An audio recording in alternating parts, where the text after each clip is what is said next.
So to get us kicked off, Michelle, are you guys happy with how you're connected yet?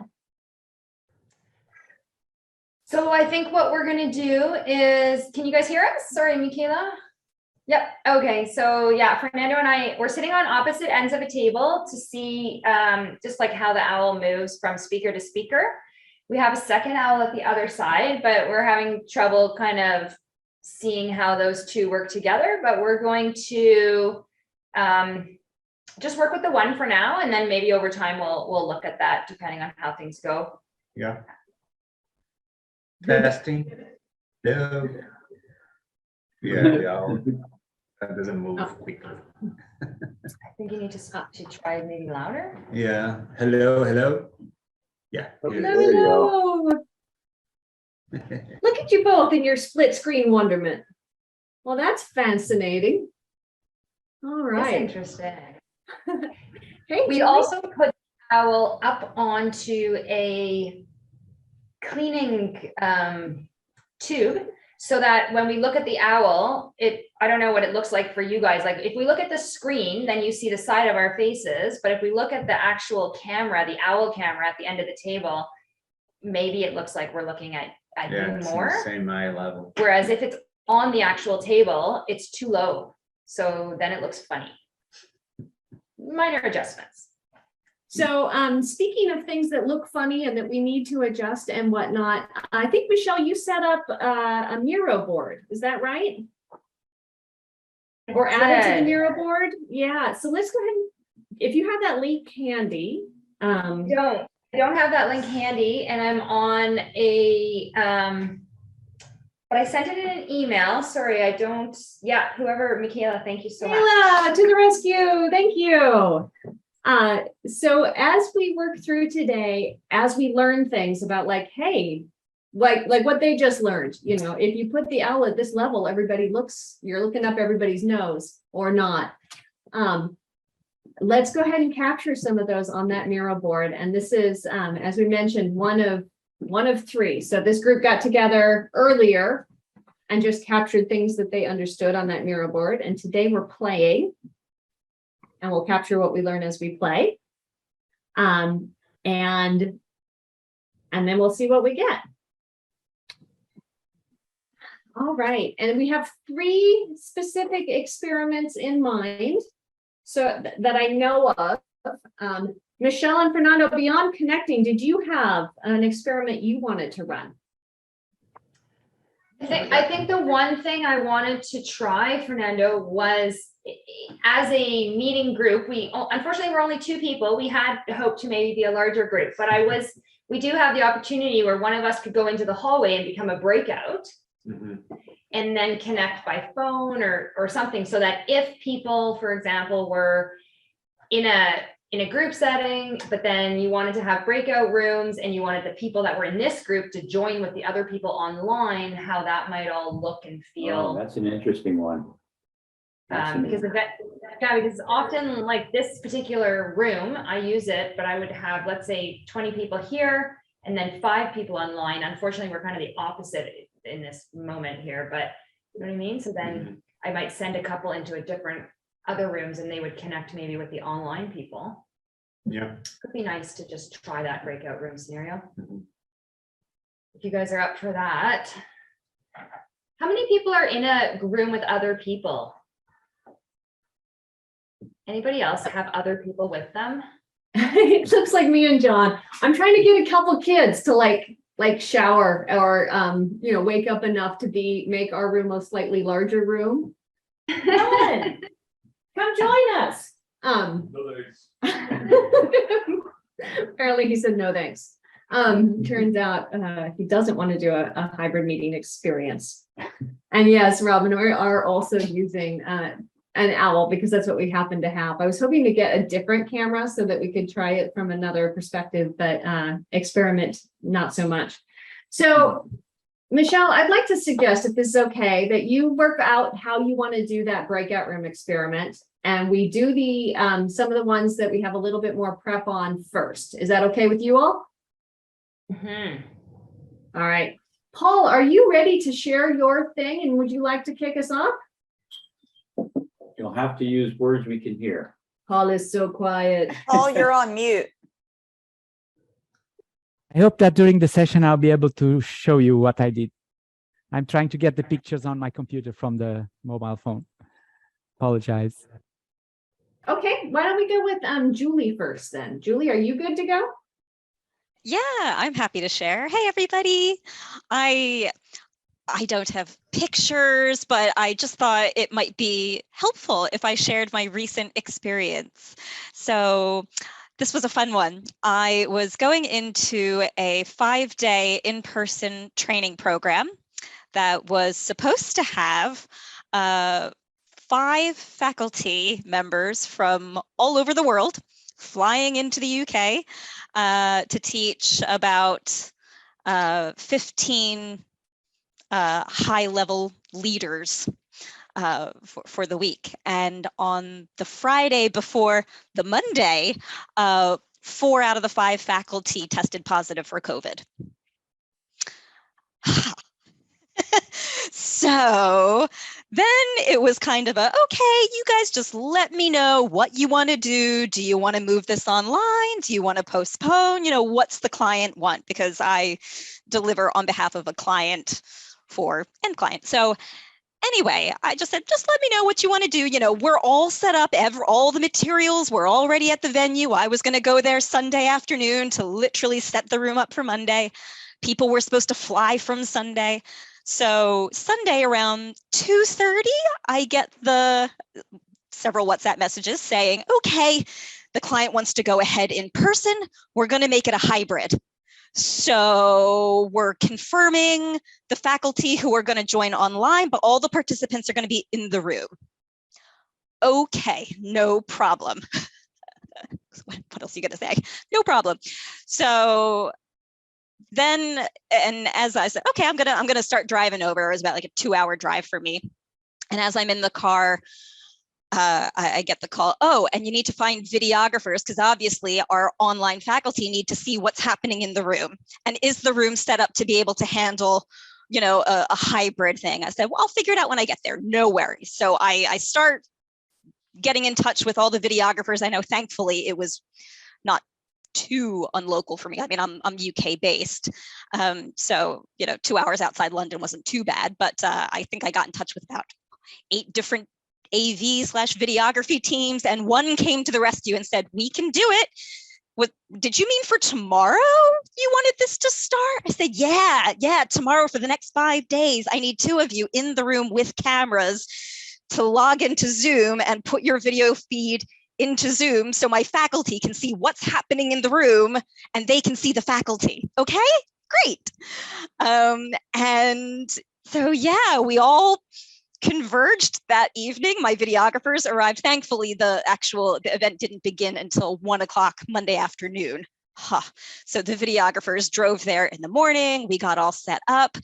And in the end, it was a fantastic experience. Now, I would say, here's what made it work. I was there with 2 computers, so 2 laptops and a little side monitor. So, because I was ultimately, it was very much a hybrid in that we were delivering both an in-person and an online event on Zoom at the same time. So I had my production, you know, my online producer hat on and my in-person in the room event planner hat on. So making sure the room was set up and everything worked okay, making sure that everybody was kind of facing in a semicircle toward the big screen on the wall. So it still felt really intimate for all of the participants who were in the room and like the 2 faculty members who we did manage to get in the room besides myself. And then, you know, everyone on screen could see the room very easily. I mean, thankfully, it wasn't a huge group of like 500 people. You know, it was only like a dozen or so people, 12 to 15 people. So we had 2 cameras set up at the front of the room, but they were both portable. Both of them logged into Zoom. So I was on Zoom on my 2 computers, one of which was solely connected to the big screen. So I was managing the view of the speakers on one computer and all of the presentations and slides and videos and things on there. So kind of flipping between the view of the speakers and what they wanted to share on screen. So just like you would be watching on Zoom, that's what the people in the room could see on the big screen. And meanwhile, what the people in the room couldn't see, but the faculty could, they saw the other two videos, which I were feeding in. So I was spotlighting the speakers. So everyone in the room could only see who I had spotlit on Zoom, but the faculty could see the other videos. Does that make sense to everybody? Now, big learning, what we said, okay, for future hybrid events, we would want a third camera. That was not, because we did generally keep those two sort of stationary in the two fronts. So one could get kind of this half of the room and this camera could get that half of the room. And then they could zoom in and you could focus on, one camera could focus on kind of the whole group and the other camera could zoom in and focus just on who was speaking, which made it a lot easier for the faculty online to see what they were saying, because also very important, another big learning, to have a really good, very sensitive microphone in the room. You would see this like with the Owly system as well. You know, where the microphone is very important. And sometimes you might have multiple microphones in a room. We had just one really amazing sensitive microphone that kind of sat in the middle of the semicircle, and that captured everything.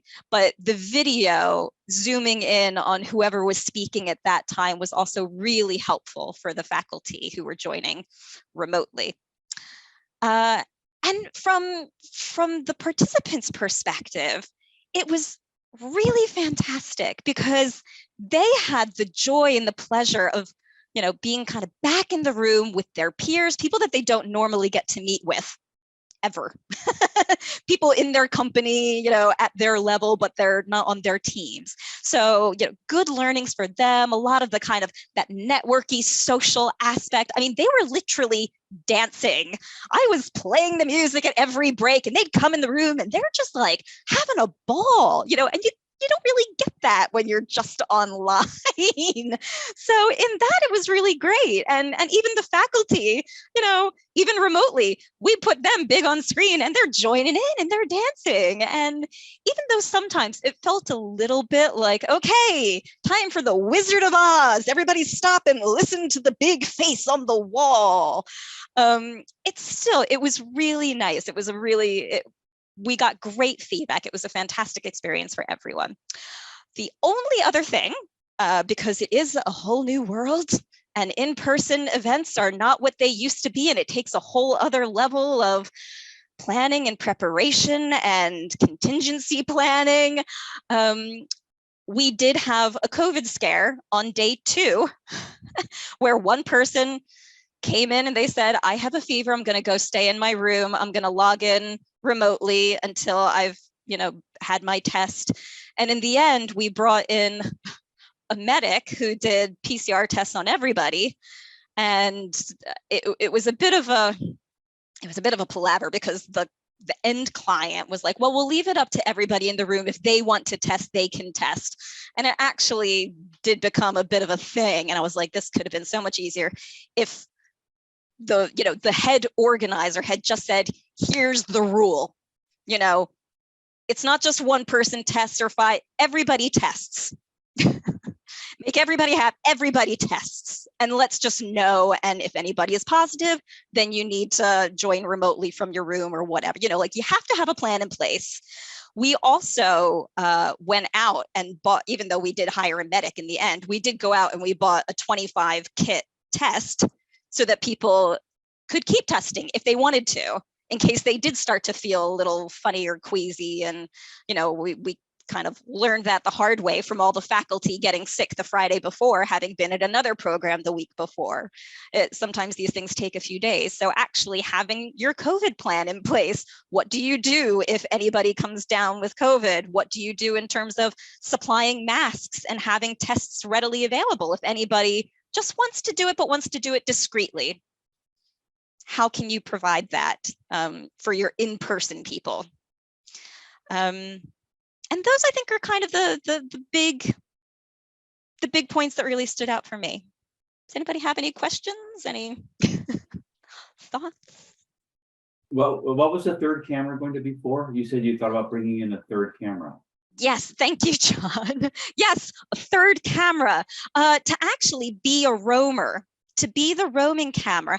And also when there were points where, like for breakouts, because we had the entire level to ourselves, we didn't end up using breakout rooms per se. We just let people go and kind of be out on the grounds and places. So actually having a third camera that could roam around the room without somebody kind of being up in your face, just kind of get different perspectives. We realized that would have been helpful, especially when people weren't just sitting in the semicircle, when people were up and doing different activities, that would have been really helpful. But also when we send people out of the room for small group discussions, not to be like the nosy Parker of, oh, what are you saying? Let me capture this, but just so that the faculty online could kind of see what was happening. And for the faculty who were in the room, they could go around and say, oh, hey, you know, what, do you need any support? What's happening? You know, where are you at? And kind of, you can kind of be that little fly on the wall as you need to be. So yeah, we just thought next time, definitely a third camera. 2's great, 3's better. Okay. And I would definitely hire the professional videographers. I wouldn't just say, oh, I've got a camera and set it up myself. That might be the cheaper option, but for sure, having the professionals who knew how to set everything up, how to connect everything and make sure they were in Zoom properly and you know, not just follow the crowd around, how to zoom in and pan in and out seamlessly. I mean, it just made the experience so much better for everybody, for sure. Yeah. So Julie, well, congratulations. That's great that you were able to turn it around. I think I would have still been like out on a cliff. So we are like, you know, and still trying to figure it out and hijacked in my brain. But anyway, good for you.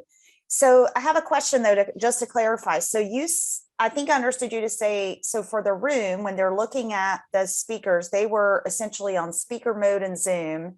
You're just seeing the speakers, and then the speakers can do whatever they want on their end. So they can put it in gallery view and be able to see everybody. Is that, I told did I understand exactly. Okay. I mean, I actually told them to pin the other 2 videos for themselves. So they had the room videos pinned. So what they saw was like what we see when we spotlight people. But our room, we were just focused on the speakers. We were in speaker view. Gotcha. Thank you. And yeah, and spotlighting them. Because also I didn't necessarily always want to see all 4 faculty. You know, sometimes you just want to see the one person who is leading that section. Anything else from anyone else? Julie, hi, Lucas here. I had one question, Lucas. and I don't want to pry on the specifics of how much you charge the client, but I am interested if you can talk in terms of like percentage, how much more this cost to do hybrid than it would have been to do online. If you thought of all the costs of, even for the client, well, maybe just separating the client's costs of hotel and all of that for the people, but renting the room, getting the videographers, is that like 10% of the budget for the event, 70% of the budget for the So I mean, I'd say realistically, you need to look at it as you're running 2 events in one. I mean, they were, in essence, they kind of got lucky with me because I do online event production. Not all of not, you know, your typical event planner who's just there kind of coordinating things with the venue and the setup don't necessarily do online event production as well. So that could have been a whole other aspect that the client might have had to hire and pay for. I do it all. So that was kind of easy for them. The only additional expense, well, I say the main additional expense was the price of the videographers. Because obviously a whole week last minute with 2 videographers is not cheap. we got a good deal because I was like, look, you didn't have anything going on anyway, and it's tomorrow, so take it or leave it, and obviously they were going to take it. And they knew we had to too. So it was kind of a mutual accord. It's really difficult to say percentage wise, because obviously in person is much more costly than online. I mean, it just is, because of everything you said, because you're paying for venue, you're paying for AV, you're paying for catering, you're paying for travel, for flights and accommodation and all these other things. So to make it hybrid, you're ultimately adding the in-person event to an online event. You don't need a third event then, there aren't like third event extras you need to think about. It's just the cost of the two.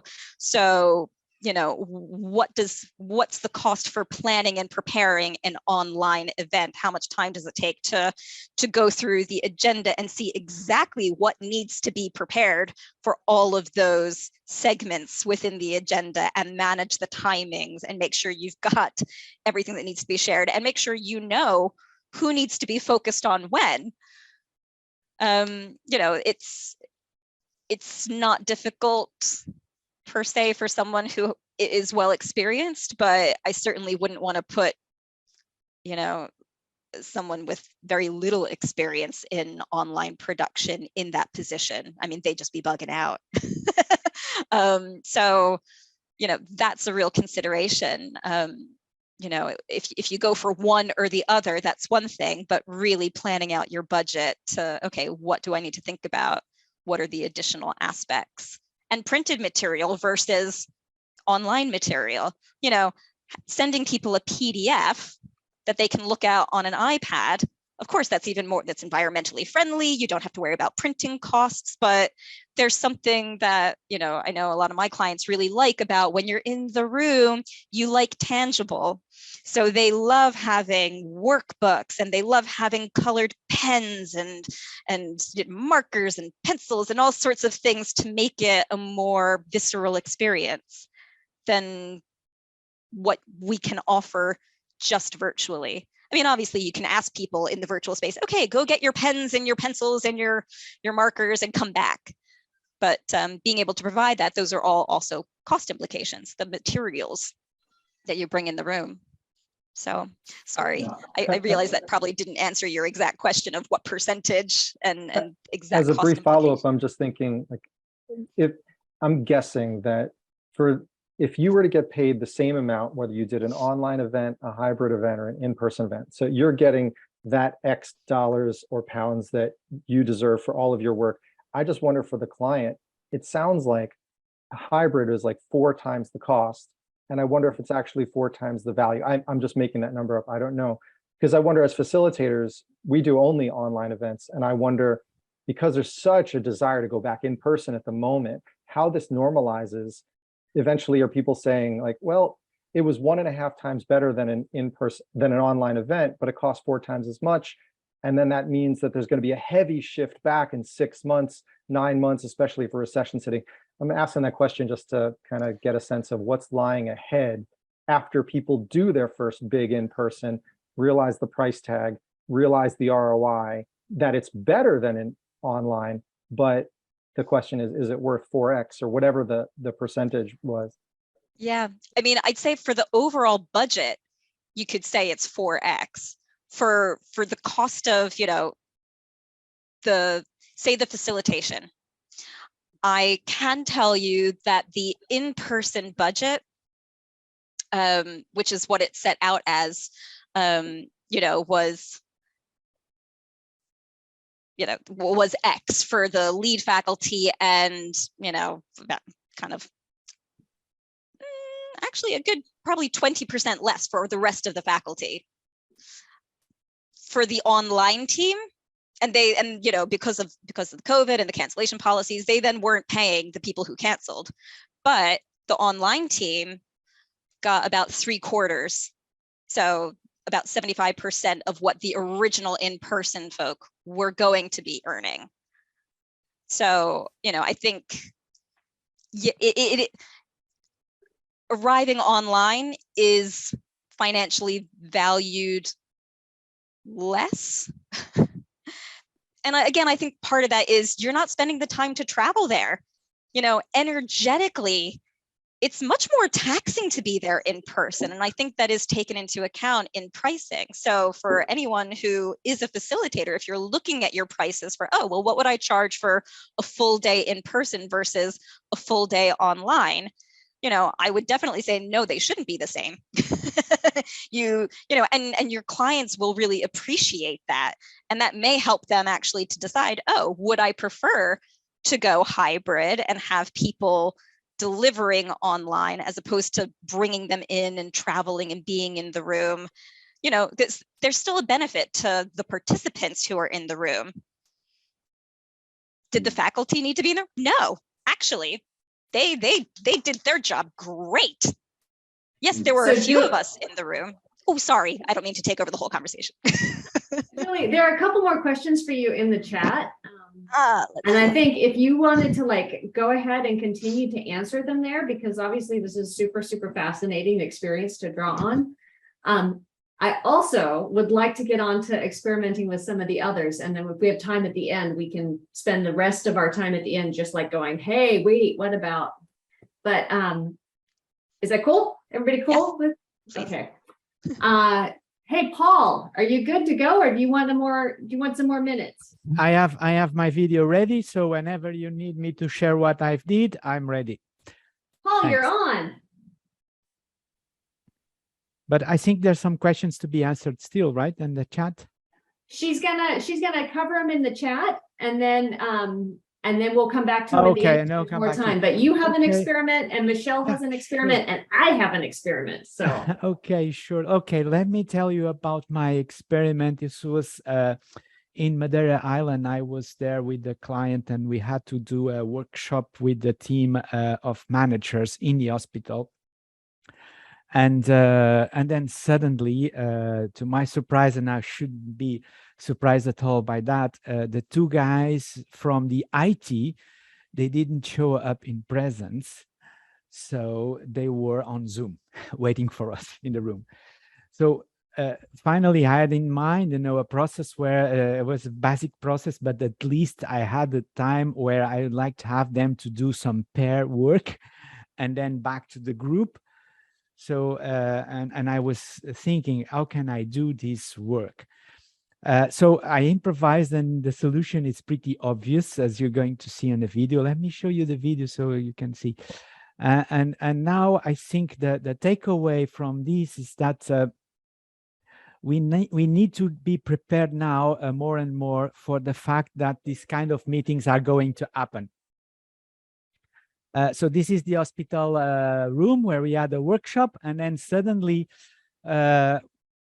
I come up with this solution of putting these guys talking to each other in the Zoom, right? So that's the trick.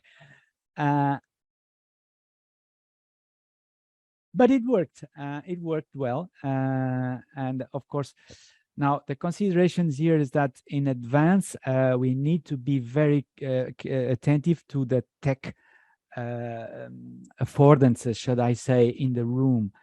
For instance, we expect to go on a workshop room and that everybody has a nice LCD projector and good audio features for all the room. That's not true.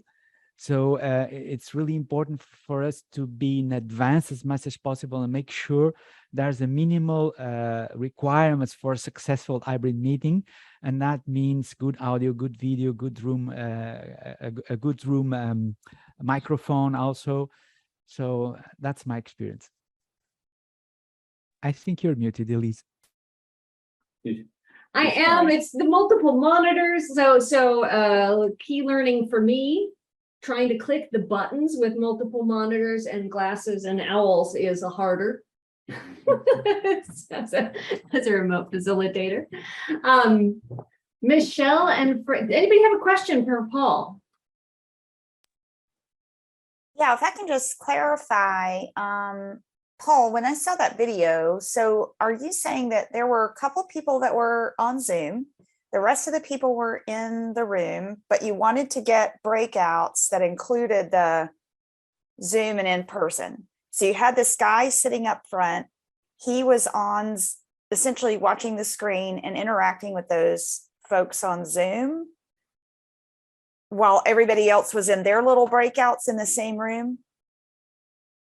Oh, you're on mute. The challenge here, Robin, is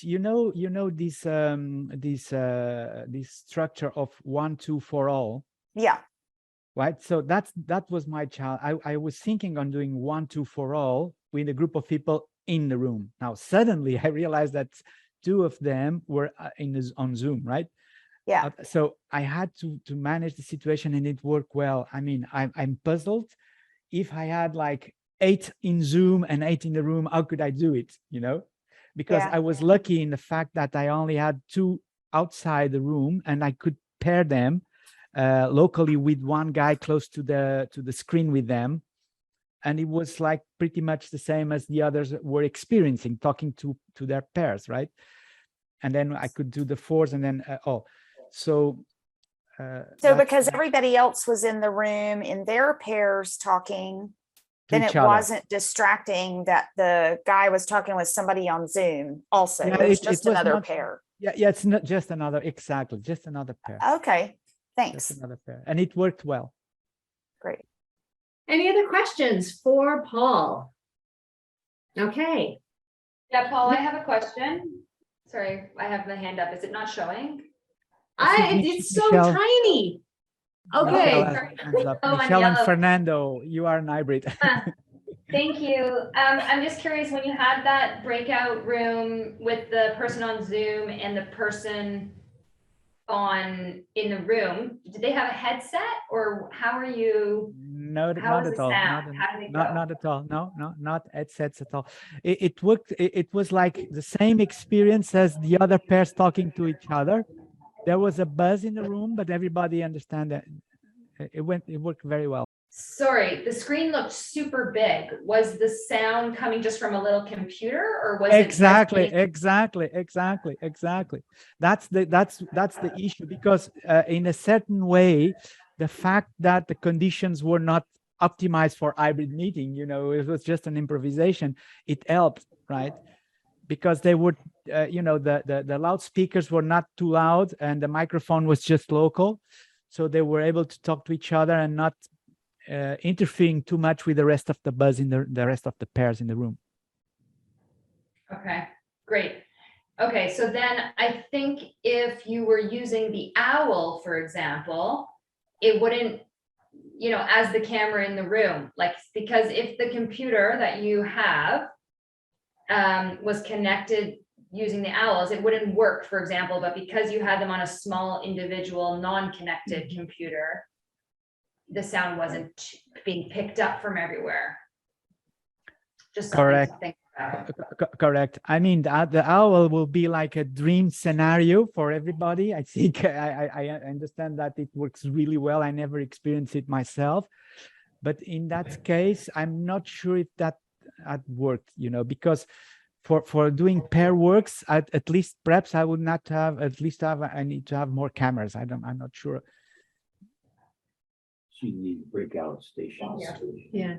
Well, or either that or you unplug the owl, right? So, True. speaking of, you are experiencing owls because we're using one, and so are Michelle and Fernando. Oh, good. So you are Yeah. on owl? Oh, okay, cool. Yeah. Okay. Speaking of which, Michelle and Fernando, are you ready to run an experiment, or shall I run one? Oh, they're so muted. So we're kind of running the experiment in the background. What we've done here is Fernando's in the other room, and he's joining via another device. And yeah, I'm not sure how that's all going to work, but I think we're just trying to kind of see how things look and how things feel. So maybe you should go, Elise, and then we've just been finding out some, he just gave me a thumbs up, but I'm thinking more like we've been taking some notes, just like of things we notice that we can kind of summarize as little lessons. Yeah, why don't you go, and then we'll see. To be honest, I don't know if it's going to work the way that we thought, because there's not a big group here. It's almost like the scenario that Paul had that I was thinking about trying to mimic. And I don't think it's gonna be that possible with only 2 people. So why don't we hear from you, and then my only request is, Julie, I noticed that you're answering some of these questions. I wonder if you can copy and paste them into the mural as well, just even on a Post-it or at the bottom or something, so we don't lose. I think that's all we have for now. All right, so the experiments I want to run are around turn taking, and we also don't have quite enough people in co-located rooms to like make this a super good experiment, but I'm gonna give her a shot anyway. So I don't know, Michelle and Fernando, if you can actually come back into the same room so that we can see what it's like to try and like recognize multiple people from the same space that are trying to ask to have a turn to speak. So this is the scenario. In the kinds of meetings that I advise on where people want to pay money to bring everybody back in person, they're often dealing with pretty high-end issues, right? What is our strategy? How do we resolve a significant disagreement? And we feel like the stakes are high enough that we're going to pay to bring people together. And when you pay to bring people together, often you've got like conflicting views that need equal airtime. You know, this side needs a chance to say their thing. This side needs a chance to say their thing so they can negotiate it out.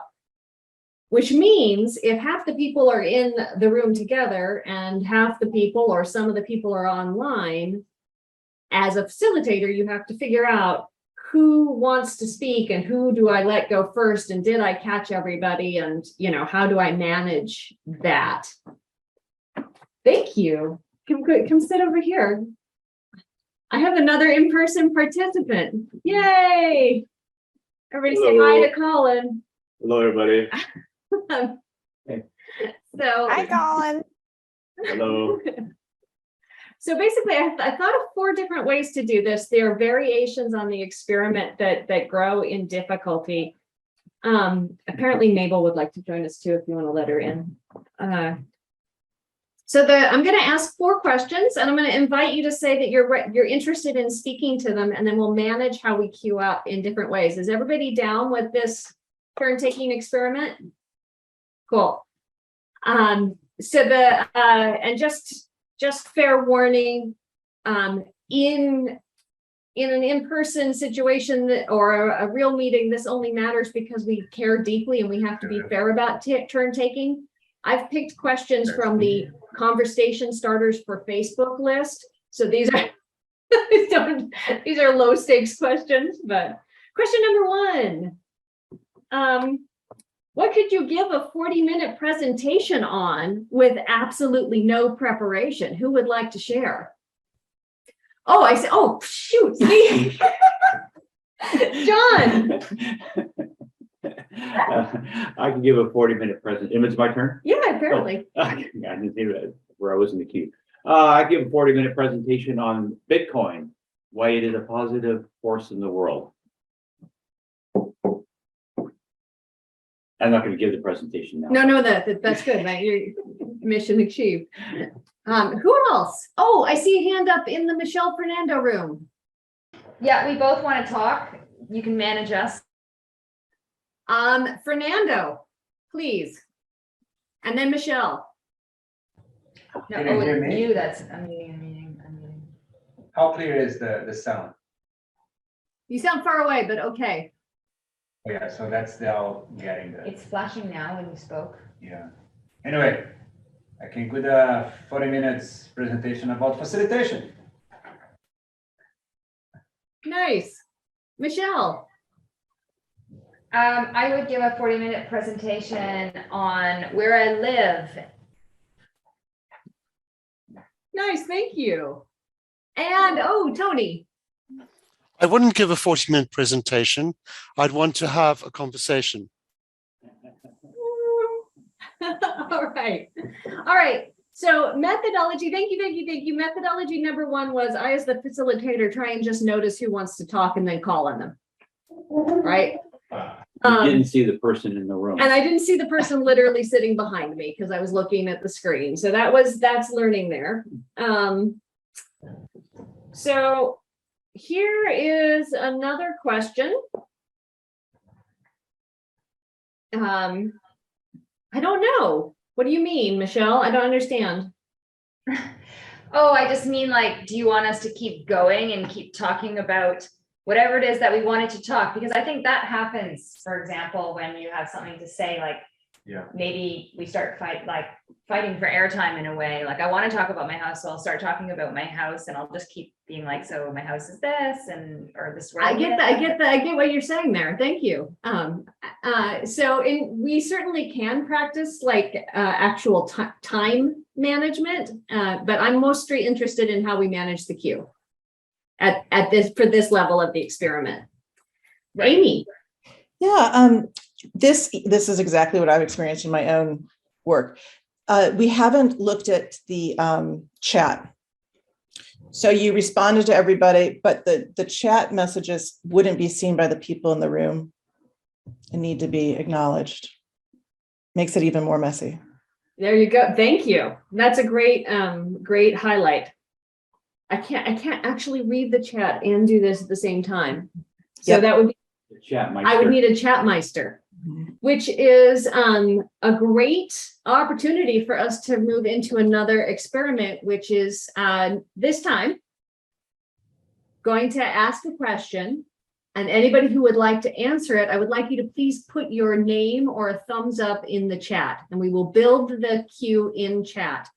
Fernando and Michelle, one of you is the in-room person, and you type for that group, and I will be the in-room typer for this group. All right. The question is, what did you think you would grow out of, but haven't? Would either of you like to speak on this? I don't know.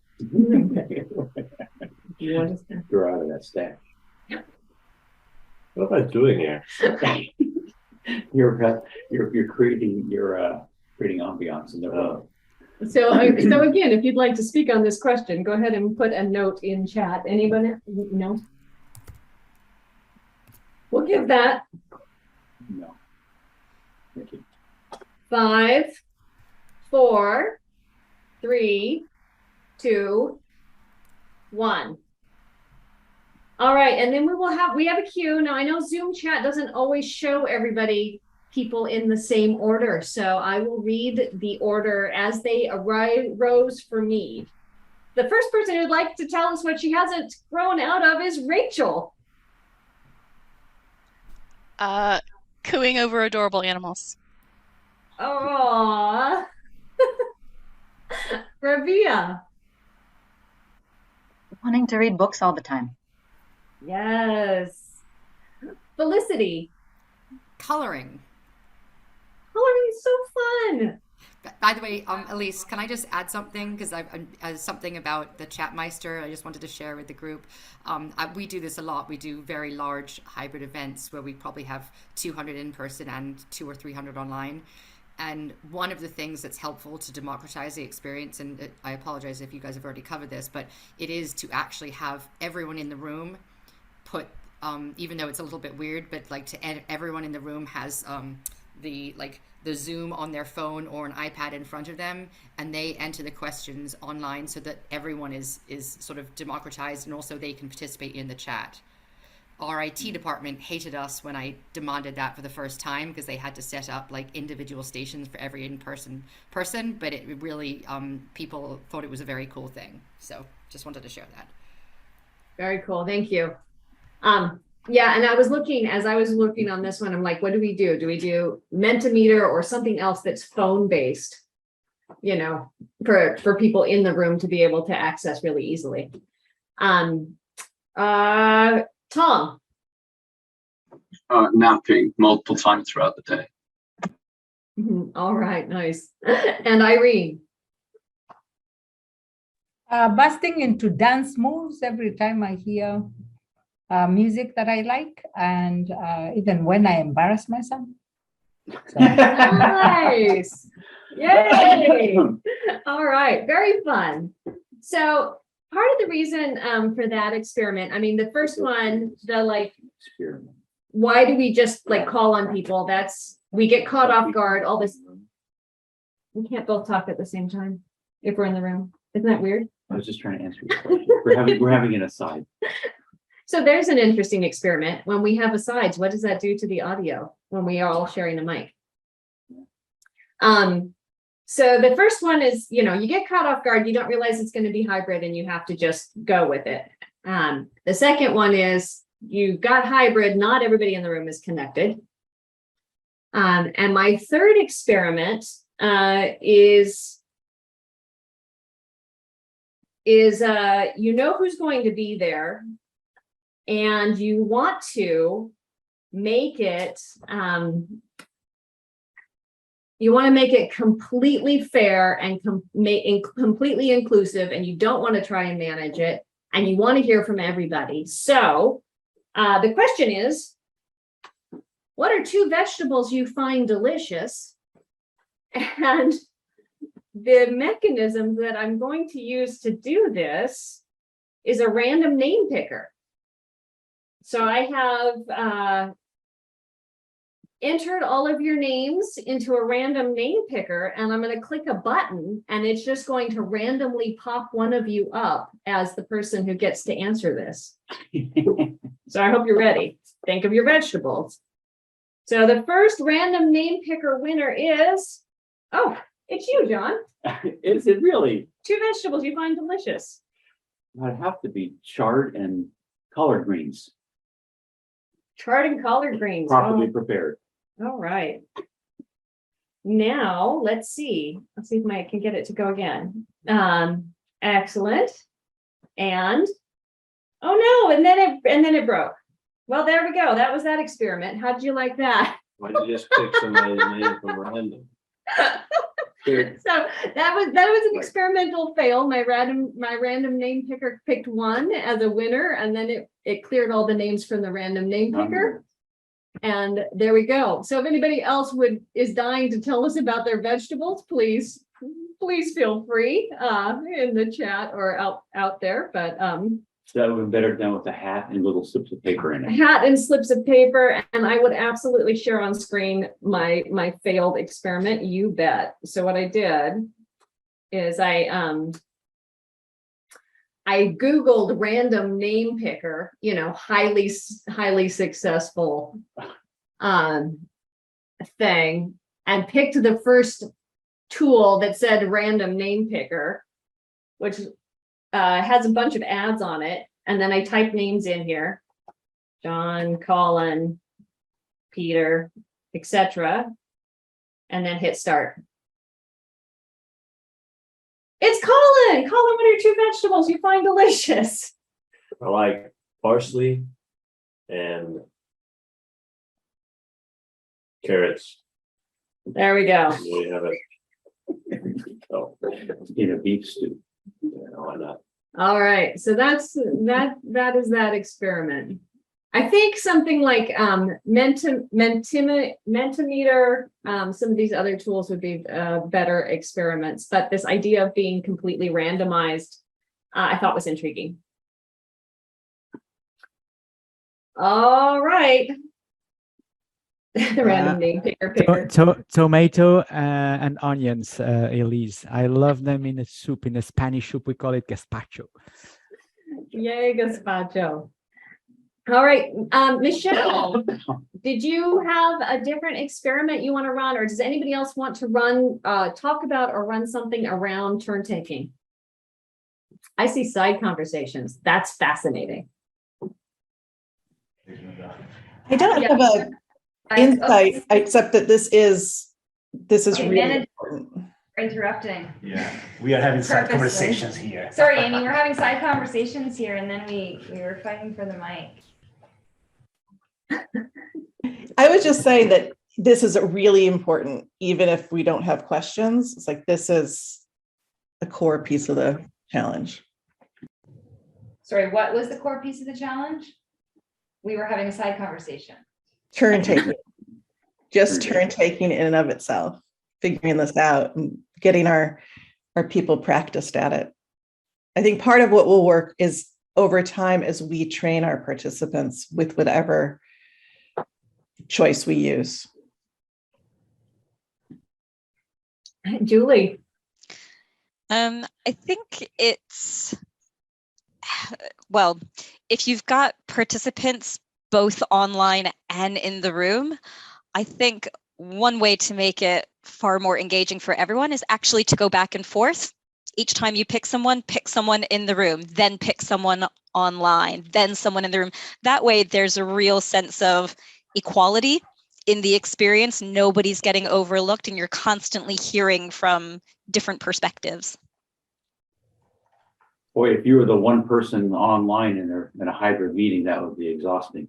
And it depends who's online, who's in the room, you know. But, you know, not missing out on the people that are online and favoring the people in the room is just really going to be a real kind of downhill experience for anyone online. Likewise, if 80% or more are online and there's only 2 people in the room sharing a room, who feels more left out? You know, can we keep a sense of equality going back to the people in the room? Yeah. Well, and one thing I'm noticing that is quite different is that, and I saw Michelle and Fernando do this too, is that it's almost impossible not to have a side conversation and treat all of this like a webinar. And all of this meaning you, people on the Zoom. No, we had a side conversation and we discussed about, that this is, it's really easy to tune out. So I think there's a few things that we've been doing on the side that we can just review, but what we'd like to try, I don't know if you would consider this as a, Fernando's joining from the other room. So we have split up the room because what we did want to, I don't know if this counts as an experiment or just a very quick try, but we wanted to just practice or see what it looks like for everyone that's on the screen if we were facilitating in the room. So how is it going with the cameras? Like if I am at the tape, I'm at the front of the room now. I don't know what everybody can see. We don't have anyone. We see you. Can you? Because I can't see you anymore because the screen is behind me, right? And then these are actually like the boards that I would normally use. This one, you see it?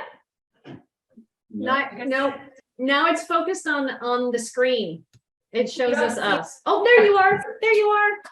Board. It's a bit slow, I guess, this owl. This is the other board. Sometimes, this is the other board. And actually, often I use, is it following?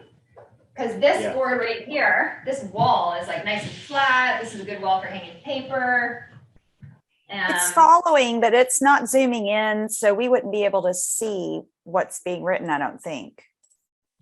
So I wonder if that's the deal with maybe the panel. I'm going to put it back. Let's just see if we put back that. I took away the panel and then it, I think, went and zoomed in on somebody and had the panel there. Let's just put it back and see if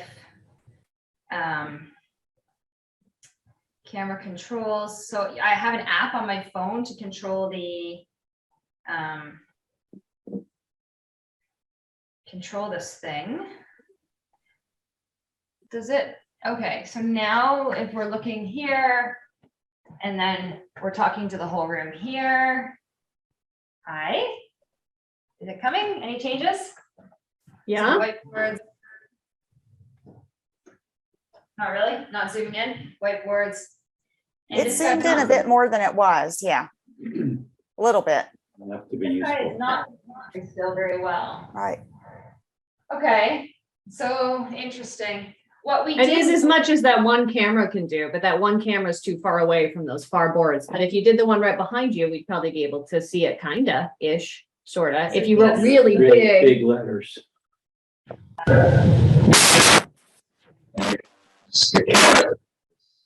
What I'm thinking is one of the issues we found, okay, so there's one of the issues that I found though is I think it has to do with the fact that it's picking up the sound from you guys on that screen. So then it focuses in on the screen rather than what we're doing here. Like there's some confusion, I think, from the owl. Why don't you mute that screen? Because your owl is a speaker. Well, it is the speaker actually, but it's like when somebody's talking, I don't know. That worked really well, Fernando, your test camera thing. Did everybody else see that? You have to come up here and. You need a second person just to follow you. Right. That's what Julie was talking about the third camera, to go around and be more roaming. Exactly. I mean, we had graphic recording in this room once, and I had basically like the person's laptop was on as a camera facing the wall, and then they became a person in the room, and it worked pretty well. But I'm thinking more like if you're doing a session and you're moving around and you're generating content, like that live experience, how do you get it? Sorry, Paul, I see you have your hand up. What do you got, Paul? Yeah, I have a question for Michelle. Are you thinking about using actual Post-it notes on the wall for your participants remotely to read them? Yeah, I haven't really thought, haven't thought that far in advance. I mean, I'm kind of not sure how we're gonna do future meetings like this with Post-its or not. I use like a mural for everyone. Yeah. One group map or some to level to the playing field. Otherwise, you have to like have a camera to see the Post-its. Unless you do two things separate. People be working the Post-its here and come up with some conclusions. People be working online in parallel, and then we share. But I think it's more work.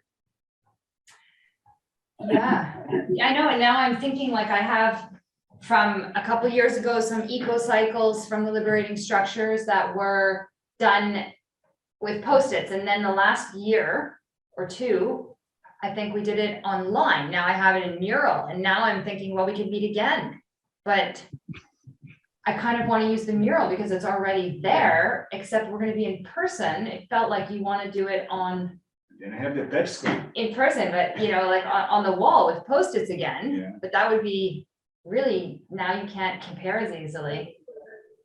Mhm. Right. Then you have Yeah, a one two thing I tier didn't try experience. yet is the smart board. Where you show the mural in the smart board and use the touch to work on it. Okay. So I'd be curious to hear from some people who are online only, and partially because one thing I'm noticing is that because we are multiple people and it's really a pain in the butt to like mute and unmute when other people in the room want to speak, we just stay unmuted and we dominate all of the conversation. So if some of you who are online only or want to have some observations or questions to share, if you want to just unmute and take over, Jean, that'd be great. Thank you. Elise, you said you saw Fernando's experiment with showing the writing on the whiteboard. Where did you see that? I could see the whiteboard, but I didn't see it coming through his phone. Fernando, do you want to do that again? Because that was cool. Where am I looking? What am I looking for? Is it a separate screen?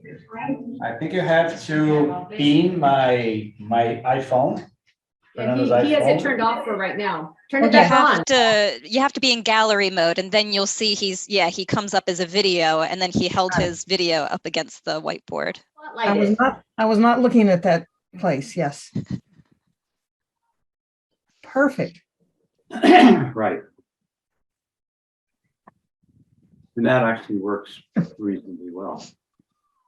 It's like a YouTube video, man on the scene.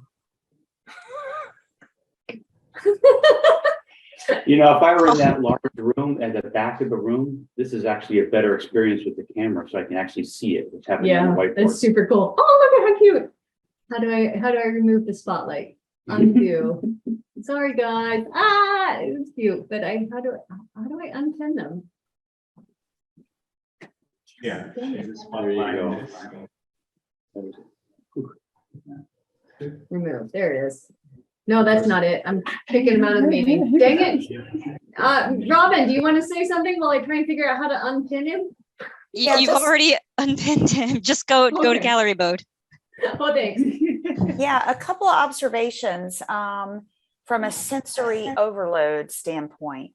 So I cannot imagine if a room, like there are 2 people in Michelle and Fernando's room and then 3 people in your room, Elise. And when both mics are on, like you're not muted, there's a lot going on for me in the sound. And that's just that few of people. And so, you know, when you're in person and people are, even if they're not speaking, they're making, you know, the sounds with paper and with their phone that they set on the table and moving their chair out and stuff. So I can't imagine what that would be like. I think sensory overload. And then also with the kind of the person on the scene taking the video, that's pretty cool when it's stationary. But again, sensory overload, when it swipes and moves in the room, it's like, whoa, okay, I'm getting dizzy. So I think if that were to be used for any length of time during the meeting, you'd have to be really careful and be more like a professional videographer rather than person on the scene taking a quick YouTube video. It could get really swimmy after a while. Very draining. And I'm gonna run and grab a power cord. We're listening. Ann, you're up. Yeah, so I have this Stream Deck, which is basically a bunch of hotkeys, so I can have it further away and quickly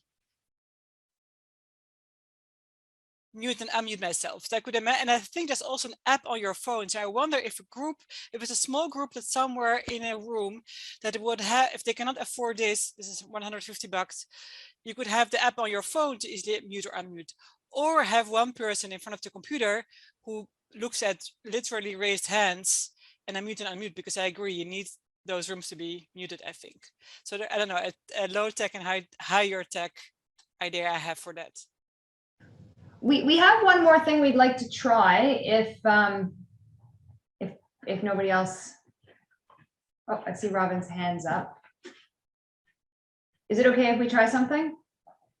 We just wanted to try again and see if we could. So Fernando, do you want to? So we're gonna. Let's try to see what happens. Yeah, now it's changing. So you talk, yeah, it's funny Fernando. because now that camera is getting me here instead of this camera. Now it's working well. Hello. And now it's working. Can you see that? So no, I want to. So it was the camera and the voice going to. We're just changing the views in our thing. So why is Claire's view as the speaker? I was the most recent speaker, maybe. Yeah, It's probably. still on speaker view. Let me pin us. Will be easier. Okay, so what we're trying to just see here is if the speaker, so now I'm looking at this camera, is it? I can Let hear me try somebody here. from maybe somebody on the screen that doesn't have it muted. But if I Maybe it's look my at the phone. other camera, it's not focusing on, it's not turning as well. It only shows a side. Hello, hello, hello. Is my sound coming on your? Nope. No. Yeah, but now I have both on camera. I'm on this camera and you're on that camera. Okay, so the cameras seem to be working, but the voice is not working. Are these the same cameras from the same device, Fernando? You are now using the owl? Yeah, I'm in one owl here and Michelle is another owl there. Oh, so you have 2 owls in the room, 2 owls. Yeah, it's an expensive room. Well, we're now at opposite ends of the table. Mm-hmm. And I mean, But I think our sound doesn't come from because we have the sound between us here. So. yeah, but this is how it would be. We would be at this table and then those people would be joining remotely and we want you can see at least now Fernando is getting the cameras right on him. He's got one owl, I've got the other. Fantastic. And how do you connect to Zoom with these 2 devices? You have both of them connected to one PC and the PC connects to Zoom? Yeah. And then it has we have a Wi-Fi this, I don't know how that, I think that's the thing for the TV. Yeah, Yeah. that's just for So, the video. yeah, and then there's a TV at the front of the room as well that has. Yeah, so we have one computer, it's got Zoom. And the one owl is connected to the computer, the other one is Bluetooth to the other owl paired. Ah, it's fantastic. I see, and we see the two little owls in the picture also. We see them right now. We see only one activated. So my question is, if I had, how many owls can I daisy chain in the same machine? I don't know. I only know we only have two, so that's all we could use. But that's a good question. Okay, and can I ask you, Michelle, to put yourself again in owl, so I take a nice picture and we share this on the social media, if you agree? To pair again. Yeah, so interestingly, I haven't done a single thing and it's not really picking up. Like I'm talking, Yeah, but can you see here, Michelle, the second owl is on gray. Yeah. The second owl, yeah, it's not working. But it's like, why is it not picking up? It's just, is it losing its Bluetooth or? Yeah. I'm just gonna go, so there's an app you can get. It says it's paired, but I'm just gonna, oh. No? Not Oh, yet. now it is. No, it's, yeah. Oh, it's paired now. No. Yeah. Yeah, now it's one owl getting two separate videos. But just the front owl is working. Okay, and what about this owl? If I speak to you, do you answer? Yeah. So It's not right. perfect. It's not perfect. It's kind So of this random. this is we are seeing the three images I'm seeing it from one owl, right? Yeah. I think so, yeah. And we did just try to repair. The panel and the two cameras in parallel. So one thing I was hoping we might be able to come up with over the course of the next several months in these kinds of experiments are some recommendations or requests for our conference room providers, hospitality places and whatnot for hybrid ready meeting spaces. Because the owl is one of many cameras that's meant to be able to adapt and pay attention to what's going on in a room, right? I happen to have an owl because they do donations to some nonprofits. So if you happen to volunteer with a nonprofit organization, you might contact them. They've been volunteering for hybrid work, giving equipment to people who do hybrid workshops. If they're aligned with the cause. But you know, how do we as facilitators set the expectation that when we walk into a rented space, that it's ready to deal with the fact that 2 of the 20 people who were supposed to come in just got COVID or were in a flight delay or, you know, for some reason needed to be hybrid. Because the event, like what Julie's talking about, when you have a chance to actually hire people and plan and do that is one level of hybrid, but the, oh my gosh, we have to adapt on the fly is completely different. And then I think one of our friends who left earlier, where they're doing all hands and they're all 200 people and 200 people and they're doing it on a regular basis. That's also where we get to like set expectations and norms and practice. That's also a difference in that situation than kind of what we are here, where we have no clue who's going to show up, but we know we've got to be ready. So given that, we have another 10 minutes set in our time. It might be worthwhile to do a little bit of consolidating what we've learned. Yeah, and Elise, just before we start that, I just, if you don't mind that we spend the time here together to reflect and discuss, maybe I'd like to share something that I did 2018. So this was way before we could imagine that COVID would forcing us to do so much of this remote and hybrid work. I have here a couple of pictures for you. Do you mind if I share them as I talk along? Let me do that. So this is out from my mobile phone, and I realized. So you see the dates. It's actually 19 October 2018. So we had this gathering in the Royal Society of Arts in London. The venue was precious, and we expected that the participants in the room to be much more than what they actually were. Due to traffic in London, this was crazy year 2018, approaching Christmas time. So going to the center of London is an inferno. And we had only a few participants in the room. But since this was a hybrid meeting, we had a lot of, this is, the small crowd in the room, and I apologize, the pictures are really bad quality because I was facilitating actually, so I didn't have the time. But you see, the engagement we had from the crowd that was on Zoom was tremendous. And in fact, this is like the circle we were sharing, like we had 8 folks in the room, and that was 20 of them and the reason why they felt so engaged is that we used this platform. At the time, it was Nureva. I'm not sure now. By then, Mural and Miro was so popular.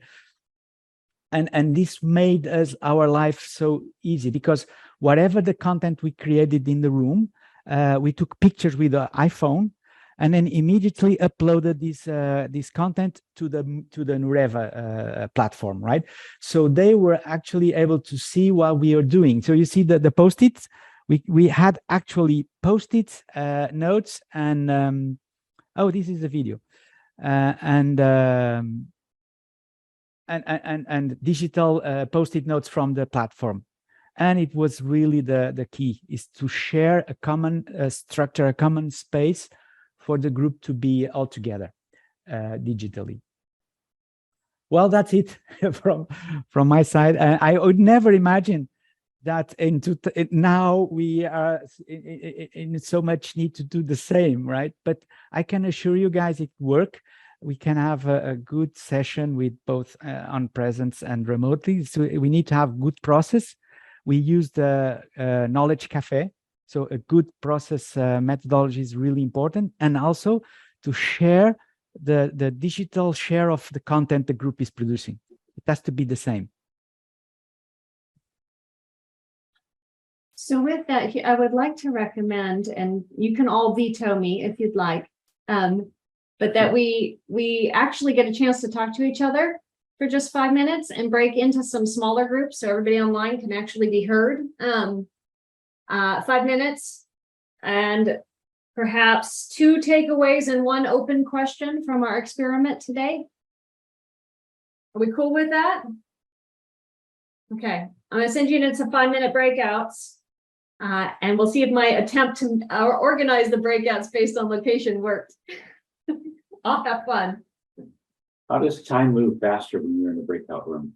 I never figured that out. Welcome back. Well, that was fascinating to watch the Zoom not be able to, the owls not be able to figure out that we'd come back into plenary and what happened with the whatnot. So who would like to share a couple of takeaways and open questions? Oh, I wanted to say a couple of things. One isn't a takeaway. It's a general comment. Talking to my room partner and being part of this today, I live in a very far away part of the world, and I don't get to talk like this. And getting to talk to somebody in San Francisco was like the end. And I think a takeaway for me is seeing that the technology is trying to keep up with facilitation, because facilitation done well can be magical.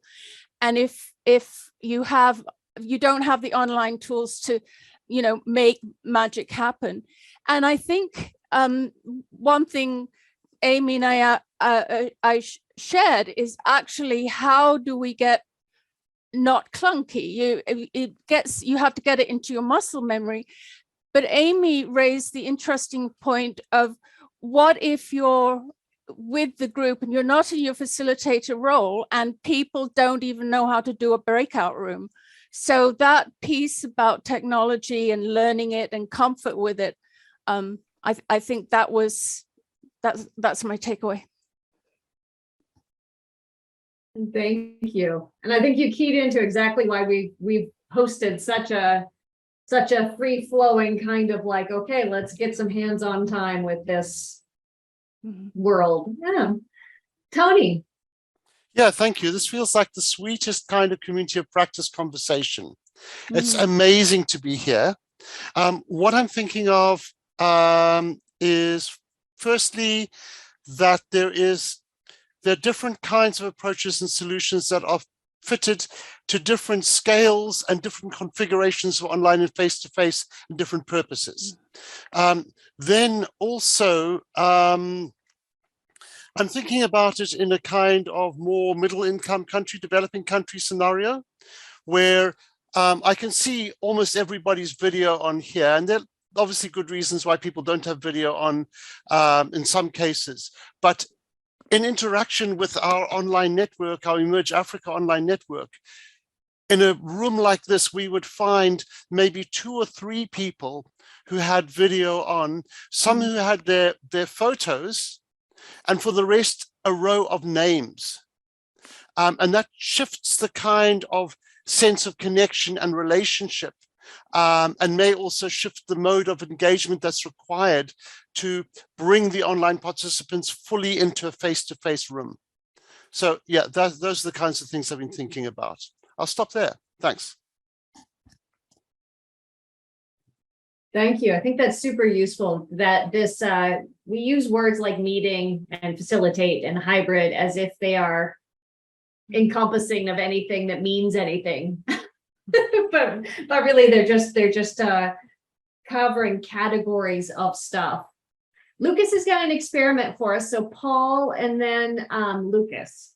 Okay. So we also have something to share here, but interestingly, camera is not capturing both of us. It just did because I talked, but you know, that's kind of one of our takeaways. We can, Paul, if you don't mind, I'll just, because since that is the takeaway, is what we are noticing. It's interesting. We're putting so much effort into the hybrid and making sure that everyone in the hybrid space is being seen and heard.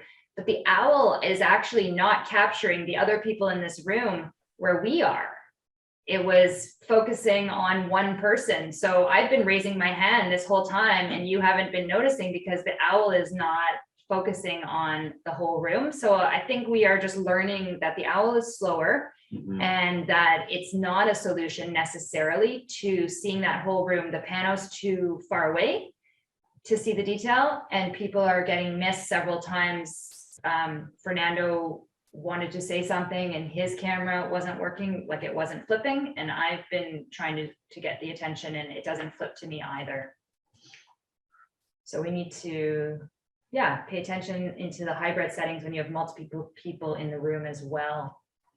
So I guess that also recommends that a best practice of the minute you've got a hybrid group, assign a caretaker in that room to be the noticer. You know, the hollerer. Fernando's got his hand up. You haven't noticed. Solution. Yeah, it's a great idea. Yeah. A zoomie, as we call it, a zoomie in each room. But my sharing here will be taking on the interesting observations of Tony. And Tony, I'm trying to locate you on LinkedIn in order to be connected, because it really moved me, the experience you report from these kinds of meetings where people have limitations and they don't show themselves on camera. And that's precisely something I would like to share here with Lucas on this meeting. I've just been introduced today to a new tool that is being produced by Kiko Chat. And I find that these enhancements to Zoom can be really helpful in the way that if you want to take something out of a meeting, it's not necessarily that you actually need to see each other faces. You need to conduct a process. And perhaps with the tools offered by this wrapper of Zoom that Lucas has created, I think it can make the meetings more inclusive, because you can have plain simple things as a shared Word document or shared Google Doc, and people can put their concerns, and you as a facilitator can drive the process and not necessarily rely on OWL and crisp imaging and, you know, a crisp audio. I mean, that's just a suggestion for you, Tony, to experiment with these tools. So we are technically at time. Lucas has another little experiment for us to try if you've got time to stay. So I'm super down with it, personally. Sure. Yeah. Let's give a moment for anyone that wants to say goodbye that can't stay. This was Yeah, awesome, Elise. Sorry, Lucas, just for those people who do need to leave, somebody mentioned, I just was scanning the chat about this idea of trying to try this with a room full of people and, you know, doing like a mock event and seeing how it works. And I think it would be great. That's what we had hoped to have more of this time, but we didn't have enough people in one space. So if somebody could find people in one space that was willing to do that, I think that would be a great third hybrid conversation. So maybe we can take that into email and see and follow up with the person. Elise and Fernando, we've been sort of we'll follow up, but maybe we can aim for September. So thanks everyone for coming, and if you have to drop off. Say, Lucas, sorry for that. We'll mute ourselves. Michelle, Fernando, and Elise, thanks so much for organizing this. All right, so I was listening to, it was Paul, he was sharing his setup and someone asked him, what about the sidebars?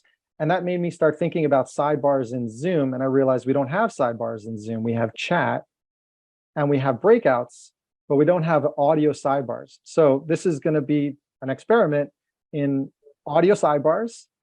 I have no idea how it's gonna go. I'm gonna put the instructions in Zoom chat. First, I'll demonstrate it. When you click that link, you're going to come to a page that looks like a garden. So you just type in a name, Joe Smith, and then click save. And you're going to be signed in, and you're going to come back into garden number 1. But there's going to be a bunch of people in garden number 1. So if you join audio, it's going to be noisy in there. You're still going to be in Zoom, but everybody's going to be muted in Zoom except for Elise, Fernando, and Michelle, they could still be our facilitator. So then just jump into a different garden. There'll be a different picture, and you'll start to see people moving to different gardens, and then click join audio there. And let's just do it for 3 minutes and see if people are connecting. The purpose of why you might use this is you wouldn't tell everybody jump in and go do it right now. You would tell everybody, okay, let's patiently get organized into groups of 4, and everybody's going to the different groups, and then they turn on their audio channel. So you're going to be with a conversation partner or a few. If you're over in garden 1, there's going to be too many people probably. So jump into garden 3 or 4 or 2. And then when you click join audio, you'll see something from your browser to say, do you want KikoChat to use your microphone? Click allow, and then you'll also see a mute button. I'll take any questions before we begin, but that's the process. Create a guest account, jump into rooms 2, 3, 4, and then turn on your audio. Make sure you're muted here in Zoom. Any hands raised for any questions before we try this? You just want to make sure you're, yes, Julie. Would you expect us still to be able to hear what's happening in the Zoom, or is it going to cancel our Zoom audio so we could still see Zoom, but only hear what's in The neat thing is KikoChat audio? you will hear Zoom, and for better and worse, you can't mute Zoom. Zoom's not like a YouTube video, I learned, unfortunately. So when Elise and Michelle and Fernando are talking, it's like they're talking in the big room, and you and I are in our sidebar. So I can hear you, Julie, through the audio, and I'll also hear Elise and Michelle and Fernando or whomever's speaking in Zoom. So if people are speaking in Zoom, everybody hears them. And if you're speaking in that sidebar, it's just the people in your room. Interesting. I don't know what you do with this, but I guess it's. Let's do it. Can somebody like Elise and John, can you guys like just out of interest kind of keep talking in this room while we go and Oh, you know that I can. just keep talking. 40 minutes of Bitcoin is what I hear we're going to talk about. So You've already heard it. Okay, I think we can call it all back. I think everybody could Are shut you those muted? gardens down and just come back into Zoom. I think it might have been that the sound was going across all the different rooms. That's something to sort out, but I guess we got a flavor of what it would feel like. I think everybody felt a little blind, just like I did, and I built the tool. But I gotta say, it was a little interesting. I do know that both Kino, which is a different platform, and now Teams are experimenting with allowing crosstalk so that you can hear some of the overlap and whatnot, which I think is going to provide some interesting stuff going on. It was interesting to watch because I could see people talking, but I couldn't hear them. And I thought somebody was, if you had something like that, you want people to kind of fade off in the background, like they're doing a sidebar. You're still present, but not present, right? Right, because it looked like they were just kind of being rude. Or, just, or yeah, not really rude. So there's just something weird was going on with that. Yeah. For us. All right, folks. Does anybody have anything else they'd like to experiment with before we close this rodeo down? Okay. Anyone wants to volunteer to bring together more folks, we would love to play again. Thank you, Michelle and Fernando, for securing the giant space. That was awesome. Yeah. Awesome. We just need more friends. We need more people here. It's summer. Secure more friends. Thanks, Julie, for Okay. sharing. Thanks, Paul, for sharing your Bye. experiences. My pleasure. Thank you, Elise, Cheers, for organizing everybody. this. Thank you, everybody. Bye. Thank you. Bye-bye. Thank you. This was great.